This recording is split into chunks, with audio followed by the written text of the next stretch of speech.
Hello YouTube, this is Sam Gerrans from Qur'anite.com. Today is Friday the 7th of December 2018 and it's very early in the morning here.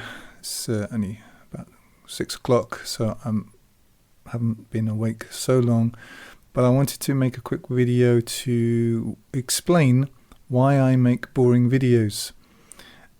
I get quite a lot of messages now with advice. Well, I get tons of messages with advice. I have to ignore quite a lot of it, in fact most of it. But anyway, one of the sort of strands of advice is, why don't you make your videos shorter, snappier, prettier, add this, add that, add subtitles, add do this and everything else. And basically, well, the subtitles bit I get, I simply don't have time. And also what I'm doing is designed for people who have a full command of the English language. If you don't, I'm sorry, but I don't have time to translate everything into Sanskrit or whatever. It's just, I know internet world is somewhere which is you feel has been designed to entertain you, but at the other end of YouTube there are real people with real lives trying to sort of do all the things that you want to do, as well as make stuff. So that's one part of it. But quite a lot of people say, why don't you make them shorter and snappier, and all of this, add pictures. And I did consider this. This was outside of my original strategy, but I was tempted slightly to make shorter videos. And then I thought about it again. I thought, no, that's not what I'm doing. And so I'm not going to. I'm going to make the kind of videos that I make and continue to make them pretty dull. So I'm going to explain here why I make boring videos. And let's hope this one's pretty dull as well. Before I get into that, I'm also going to explain why I left social media. And I was on Facebook for about a year, something like that, actively. I had a Facebook account, but I only really used it, perhaps it was a bit more than a year, maybe it was 2 years, I'm not sure. And it's related to my main topic. And I also had a Twitter account, which I keep, but now I've stopped using both of these. And the reason was I realized how parasitic they are and how antisocial social media actually is. And I understand the temptations of it, because you feel like you can, in my case, you can reach a broader audience. But what you're actually doing is reaching a broader audience who aren't really engaging with you. This is just another stream of their entertainment fix. And it just means you work a lot harder. I never used Facebook or Twitter to talk about my own life.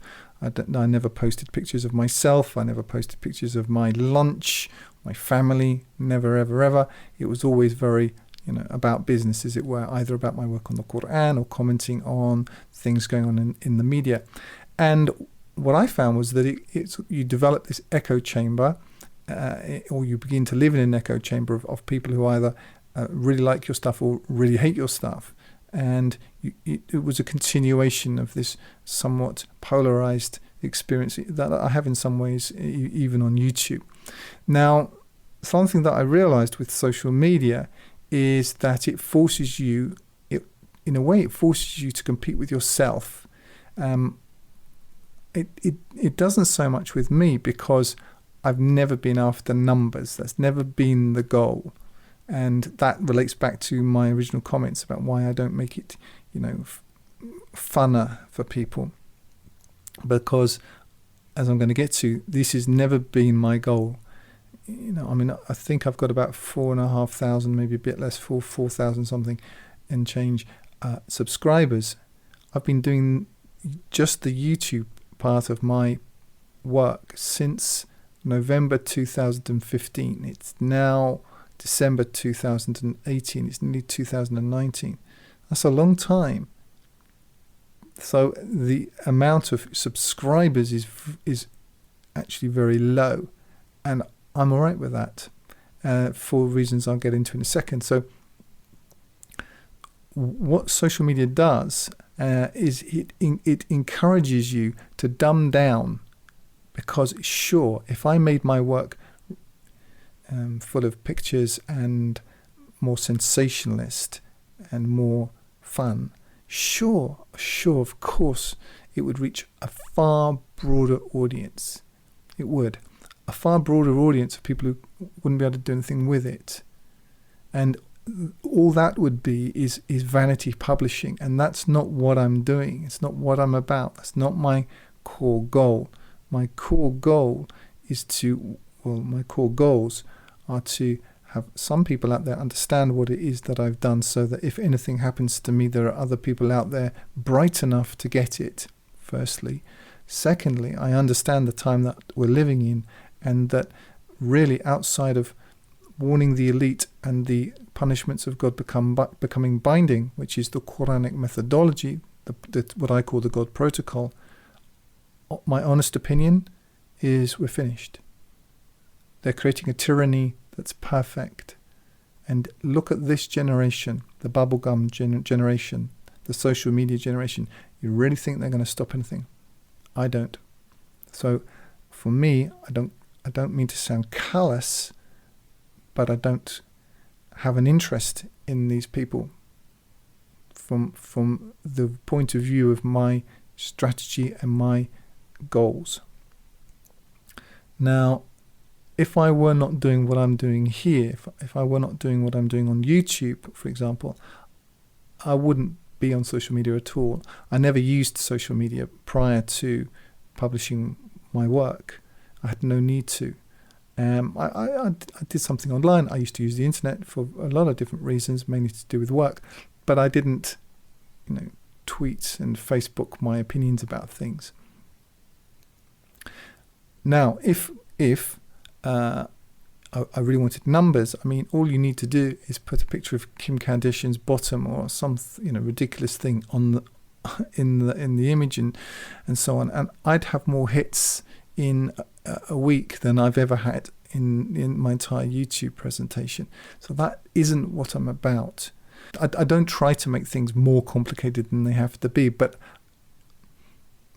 there is no point making things so dumbed down, because the actual subject matter of what I deal with is quite complicated, and in order to understand my methodology, people have to study it, and they're the people I'd rather have 10 really bright, engaged people on my stuff than 100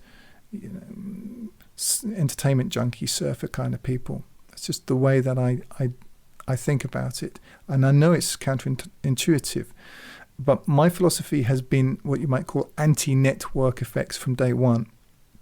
I understand the Quranic methodology. It's always a few good men. Always. It's how it works. And just by scooping a broader demographic of lower quality, not good men, whilst the numbers obviously are impressive to certain types of people. I mean, a quick jump of topic. Look at let's take, I don't know what the biggest religions are in America right now. These feel good, The Secret type of Christian rock and roll, everybody feeling great about stuff, but not really understanding anything. I don't care about that. That's a business. That's a vanity thing. It's a business. It's crowd control. It's just another prison, and I'm not interested in any of that. So this is why. So I have low numbers, and I'm fine with that. Again, if people know my work, I do have a background in public relations. I'm not claiming that I'm a genius on all aspects of it, but I did work in it, and I worked in it for a couple of years at a pretty high level, and I know what campaigns are. I know, how these things work, and my strategy was conscious. I'm not looking to influence large numbers of people necessarily. That's not the strategy. The strategy is quality. Now, just as an aside, at the present time, within about a week of me publishing something on YouTube, about 1/8 to 1/6 of my subscriber base has watched it. Just so you know, that's huge. I mean, 5%'s pretty good. So the quality of people who are engaged with my stuff is relatively very high, and I'm much happier with that. For me, that's a success metric rather than having 50,000 or 100,000. If you have 50,000, 100,000 of people of this kind of caliber, great. But for me, it's quality over quantity.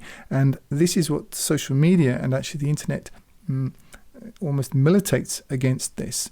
And this is part of what I wanted to get to about people feeling anxiety and depression. And this topic has come up just, from various quarters over the last few days.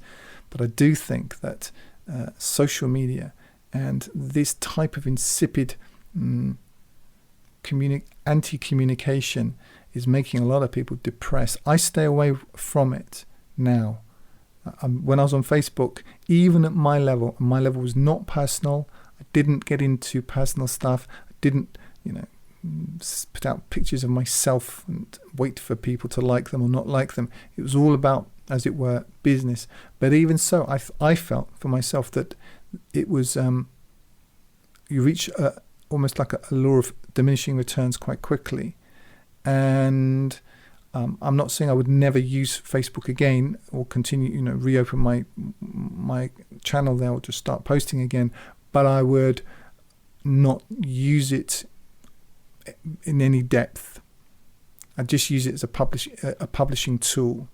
But it was becoming something more than that, and it sucks you in. And that's what I realized. I realized this thing, the time overhead that this is beginning to take up is not justified. And that's why I stopped it. And I'm not saying everyone else should do it. I know they won't do it. But what I'm saying is for myself, I realized that this is a pernicious thing. Now, related to, on another point on that, it's fundamentally antisocial. It's a database of people adding to this database who have a simulated type of social interaction, but really it isn't. Now, my generation, as you'll see also in a video that I'm going to link to below, and if you're listening to this, you are on the outside of YouTube, I will give you some information so you can find this particular video. What I found was, and this guy is going to talk about this, and I really recommend that people watch this video, is that what this does is that what people want in some way is they want community, and this word has come up over and over again, community, real community. But I've realized through social media that people don't want community. They want a simulation of a community, but when faced with real community, they run away from it. They don't want it, not really. And it's tragic, but I think this is the truth. But at the same time, people are suffering from their loneliness, and I think that social media keys right into that. Now, you may not have spent the time reading the type of books that I've spent the last couple of months reading. I've read quite a lot of books about actually social media. I read the book on Zuckerberg. I read a book called Nudge, which is related to it in some ways. Books basically about social media addiction and conditioning people to keep using stuff. And there's a whole psychology behind this. I just became interested in this subject after my experience on social media, and I was a lightweight social media user by general standards, but I realized that I didn't like it. I didn't like even the way I was using it, which was a very impersonal way of using it. I realized I don't want to do this anymore. I think it's a waste of time, and I think it's not social. It's antisocial. Anyway, it also helped me to understand why my original ambition of creating a Quranic community was ill-advised. I think that psychologically, I don't think people can handle it now. I don't think people can really handle community, generally speaking. Even if they have their work networks, they have their other networks, what they really run back to is the internet world, which is a very atomized, very closed off, very lonely space. And I don't want to get like that. And, my home life's great. I'd rather spend time with my wife, with my daughter, talking with real people. I'd much rather do that. And so that's one of the reasons why I pulled back from it. But I've realized that there are people with whom I'm connected on, as it were, socially, social media wise, who are addicted to this, and it's making them depressed. It's making them anxious. And the reason is because it's meant to keep you sort of in that cycle, because they're making money. You're the product. You see, on social media, a lot of people, they think it's free. What they don't realize is it's not for them, they're for it.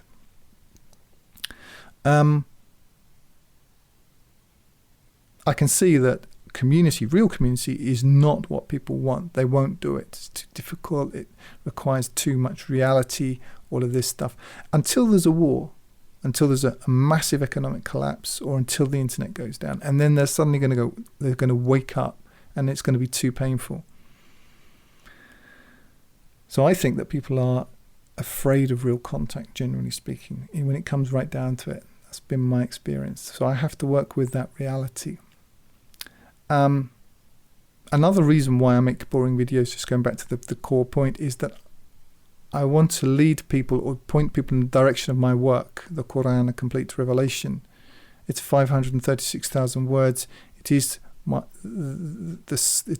fruit of my entire labor, and that's really what this is about. So if I make the gap too great, if we go from Kim Kardashian's bottom to that, people won't be able to handle it. I have to attract people who can handle at least what I'm doing here in order to point them there. So that's another reason why I don't make fun videos. I'm looking for people who can get what I'm doing. Of course, that's my interest. And I'm not interested in, I have no motivation for or interest in or any confidence in the entertain me demographic. They're already dead. And on a related note, I created meetquranites.com to facilitate Quran alone believers making real contact with each other. I've set the site up in such a way that just forum, blah, blah, blah, talking shop things is actually quite difficult. The only real thing that you can do there, it's designed so you can't set up your little fiefdom and get everybody into little camps. It's not how it's set up anti-network. And what I find is quite a lot of people come, they join, they think, not much is going on here, and then they leave because they are conditioned to the network thing, but the network thing is making them lonely. And so I set this up with roadblocks in it to stop that from happening. Because another talking shop, that's what you really need, somewhere else to blather on about nothing, to people that are pretending to be something that they're not. Is that what you really need? I don't believe that. I believe what people really need is real communication. And I don't mean over a screen. I mean meeting up, going for coffee, with their children playing together, setting up a business together, getting married, having real life. This is what I set up Meet Quranites for. And what I see, not typically, but there are people who they join, they think, I'm not getting the attention fix that I want, that I expect, that dopamine hit of enough people liking and all of this stuff. And so they go away again because they haven't really understood what it's for. And anyway, they don't want that. They want to live in this dopamine fix cycle like a rat on one of these, on a wheel. And this is what's making people lonely. And I intuitively understood this. And that's why I set it up in this particular way. And also, as things get worse and worse, and they will, it's only the people that you really know, that are going to be there for you. All of these internet friends, generally speaking, with all of their compassion and their gushing and how much they care about, the fact that you're your cat got run over or something. They don't care. Of course they don't care. But they're actually going to come and do something about it? No. They express pseudo concern on the basis of a pseudo response to their electronically kind of induced momentary response to something that they don't really care about very much, because it doesn't affect them really. Real people doing real things in real life. This is what people actually need and actually want. I thank God I'm old enough to remember family, whatever it was, an extended family, grandparents and so on, which were great, and real people having real conversations, fighting and scrapping and arguing and all of these things, and working together. This is real life, and this is actually what people really want. That's what they really want. This whole social media thing, obviously, it's not going away anytime soon, but it is a virus. It's a disease, and we're sick.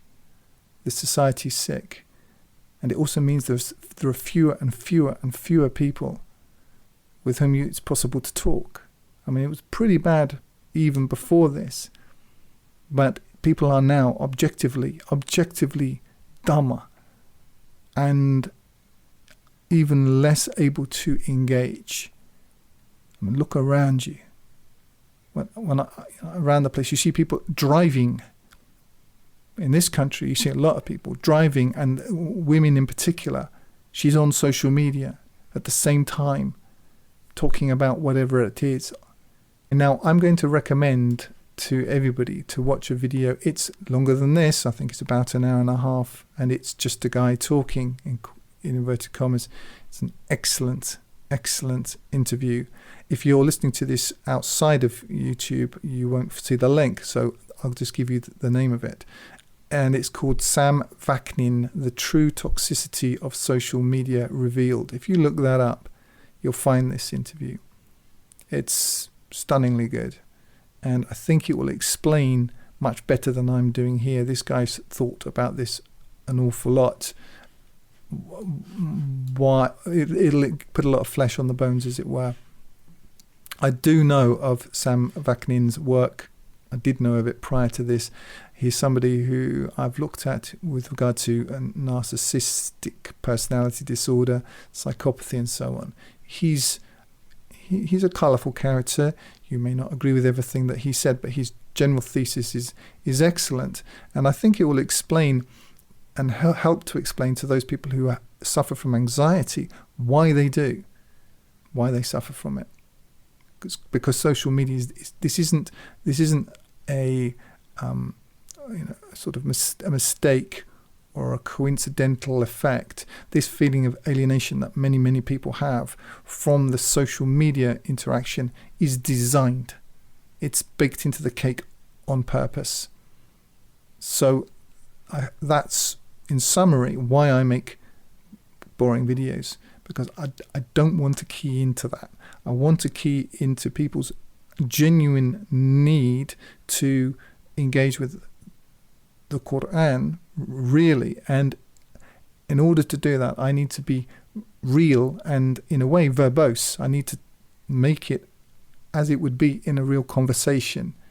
If I make it into entertainment, it's just another bottle of Coca-Cola on the shelf. And although you can reach a far greater number of people by selling sugar water, as it were, rather than just good water, pure water from a spring. I mean, perhaps the analogy doesn't hold up entirely, but you can draw a lot more people with coloured sweeties and so on. That's not what I'm about. That's not why I'm here. I don't care about huge numbers of followers, etc. That's not the strategy. If you look at my work and you look to whom I dedicate my work, the dedication reads, for the few. I am I've always been aware, and I don't need to be a genius to work this out, because the Qur'an shows me, it tells me, it demonstrates to me, the majority are always against it.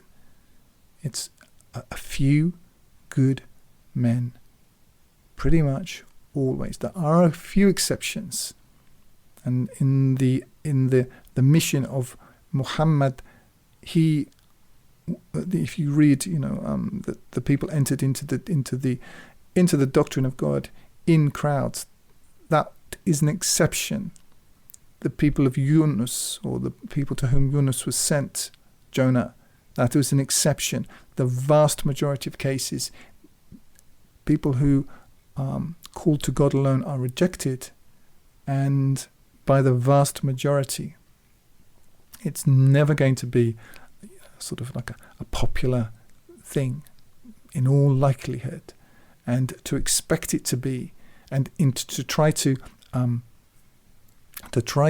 make it that, what happens is that people dumb it down and sensationalize it in order to attract the numbers, thinking wrongly, in my opinion, that numbers make it valid. I don't believe in numbers. I really don't. And that's why I make boring videos. That's all for now. If you're listening on YouTube, you can download my full translation of the Qur'an free using the button in the top right-hand corner, or buy the hard copy there at 10% less than on Amazon. I also encourage you to sign up for the Qur'anite Plus newsletter on the site to get occasional micro updates. You can download the audio from my YouTube videos to your mobile device using the links in the drop-down below. I recommend meetquranites.com to connect with other Qur'an-alone believers. Like if you like, comment if you have something constructive to say, and subscribe to get more each week. And use the link in the drop-down below to donate if you would like to help me keep doing this. And remember, this life is short, eternity is long. If you want good trees, plant good seeds.